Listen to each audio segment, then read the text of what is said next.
نحمده ونصلي على رسوله الكريم اما بعد سرگرم ہوں چراغے عدو کے فراق میں رکھا ہے آفتاب میرے گھر کے طاق میں صدر عالی قدر عدل انصاف کے نگہبان جج صاحبان اور سامعین کرام اسوہ رسول صلی اللہ علیہ وسلم اور قرآن عظیم اس عرض آدم پر آئین فطرت کا حرف آخر ہے.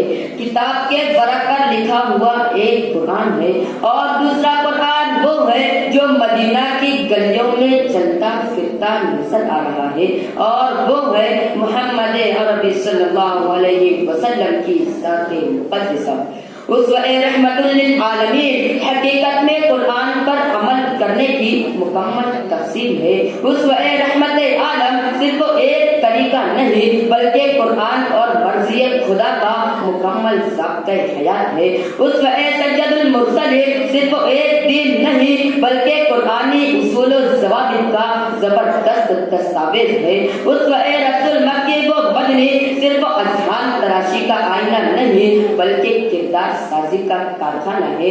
یاد رکھیے قرآن اور اسوہ رسول صلی اللہ علیہ وسلم ایک پھول نہیں قافلہ بہار ہے، ایک شعاع نہیں روشن آفتاب ہے. اس لیے میرا سندیش اور پیام ہے عصر حاضر کا چیلنج اور سیرت نبوی صلی اللہ علیہ وسلم کا پیغام اور یہی میرا موضوع سخن بھی ہے. معزز خواتین و حضرات، دیکھو عابدگار حرا کی ہتھیلی پر 40 سالوں کی خاموش عبادت ہے.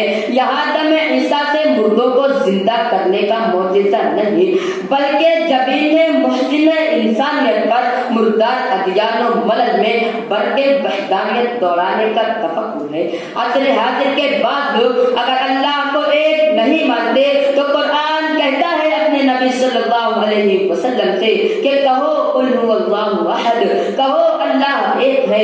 اگر دو خدا ہوتے تو کائنات کا نظام ہرگز نہیں چلتا اور 360 ہوتے تو دنیا میں دیوی دیوتاؤں کی جنگ میں انسان ہی ہلاک ہوتے. زبان پہ نقطۂ توحید آ تو سکتا ہے، تیرے دماغ میں خانہ ہو تو کیا کہیے. اے ایمان والو، فرض ہے تم پر کہ قرآن کے پیغام کو دنیا کے سارے انسانوں تک پہنچا دو. عصر حاضر کے سامنے کتاب کی شکل میں قرآن تو ہر زبان میں اس کا ترجمہ، تفسیر اور اس کے پڑھنے کی ترتیل و تجوید کے قواعد موجود ہیں، مگر عصر حاضر تمہیں دیکھنا چاہتا ہے قرآن کو عملی شکل میں، اس شکل میں جو پیارے آقا تاجدار مدینہ راحت قلب و سینہ صلی اللہ علیہ وسلم